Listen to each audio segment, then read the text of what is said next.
What is the biggest barrier to effective communicado? Hi, guys. Welcome back to day 8 of 106 days of communications training. My name is Deepak Shukla. I'm the founder at the Pearl Lemon Group. We are a sales training and communications development agency. Do come to us if you want some support with empowered communication. Just reach out to us. And yet, we're here today to discuss the biggest barrier to effective communication when it comes to our communication training. But before we get into it, feel free to click the link in the description below to get access to 7 additional strategies not shared in this training. And whilst you're here, if you're watching this on YouTube, please do comment, like, and subscribe. So look, we're talking today about what is it that gets in the way of communication and what is the biggest barrier to it. So okay, so there's actually practically a couple of things that are clear barriers. So number one is speaking. Like the biggest barrier to effective communication is when you've not really spoken to the client that you're working with in a while. So as soon as you start speaking to someone, you can quickly clear out so many problems. And often the problem is the emotion, the underlying inferences, and the fact that the other person just feels a bit pissed off, or you feel a bit pissed off, and therefore people are reading into emails, people are perceiving this and that, and that comes through speaking. Okay, so a video call or a phone call is a really effective way to improve communication where there seems to be a breakdown. So talking about barriers, and really what that means is, you know what, I don't think that we're on the same wavelength, and speaking can clear that up. Okay, in absence of speaking, videos or voice notes are super effective. Okay, so that's why I'd say, WhatsApp. If people aren't using WhatsApp, then whatever platform they use that they can receive a voice note on. If that doesn't work, then send an email with a video across.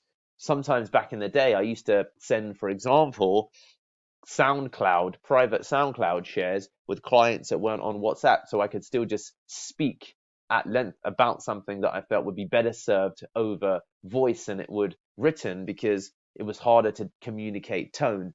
So that's the third thing I want to talk about, that the problem with written communication is it's always relative, because people can't read tone and mood. So it's always better to speak or to send videos and voice notes. So broadly speaking, that is the hierarchy whenever there's a communication breakdown.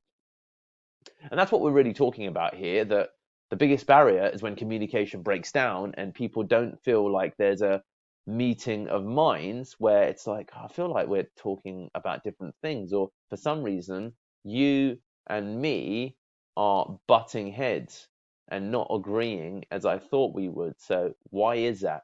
And trying to decipher it through a wall, a firewall, a paywall, a what wall, an email wall, is not that productive.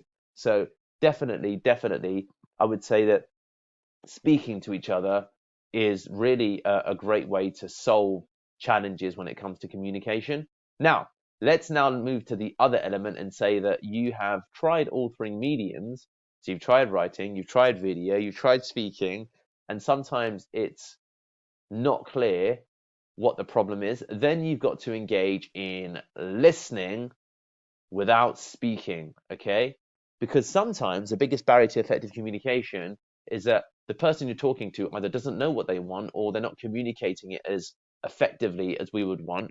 And what you can then do in those cases is just listen for 5 minutes longer. So I would employ the listen to 5 minutes longer style to understand what is it they're trying to say. And often, and this is the part that's interesting, so listening in the instance that, as we discussed, medium switching has not worked, and you have a conversation, you then have in absence of a conversation, you send a voice note and or a video, and that has not worked. Then you can go to layer 2, which is just listen longer. So in listening, the challenges might become clearer because there's a big reveal through a 5-minute listen, because then new information is discovered. Okay, new information is discovered. Now, what can also happen when you're listening and there's a big reveal, because this could also resolve things, because you say, aha, I figured it out, because at minute 3, at minute 2, Frank said this, and this means when he said, all I need really is to get these email attachments, is that it's the attachments that are proving to be the barrier. Okay, so active listening is really what we're talking about here. You need to actively listen and try and scrutinize what is it that they've said that could be for them a throwaway comment, but for you, the key to the kingdom, the key to the communication kingdom, I beg your pardon, because something has been revealed. So that's actively listening, and having a record of that is super important as well. We try and record all calls here at Pearl Lemon. When you don't record calls, it's super, super bloody annoying, because then there's no record of what happened. So I would always say, of course, inform the person you're speaking to, but always be on a medium where there's a record. Always be on a medium where there's a record of what happened, because then that can serve as proof. Okay, so record calls, and that's always powerful. Now, active listening. Now, the next thing that can happen is that sometimes the biggest barrier is that you've not listened, and therefore people don't feel validated. So sometimes people just want to complain. Sometimes people, the barrier is they don't feel heard, and it's not like a solution as such. So validation is also another big thing. And that is really just a case of you saying, oh, wow, okay, yeah, I totally understand. I get that. Yeah, that must be frustrating. Yeah, I can see how that could have bothered you.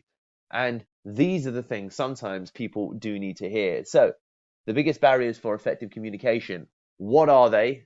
Write them down in the description below in the comments, and please tell me what your number one takeaway is in the comments below. There you have it. These are the biggest barriers, or this is the biggest barrier in terms of practically solving miscommunication or ineffective communication.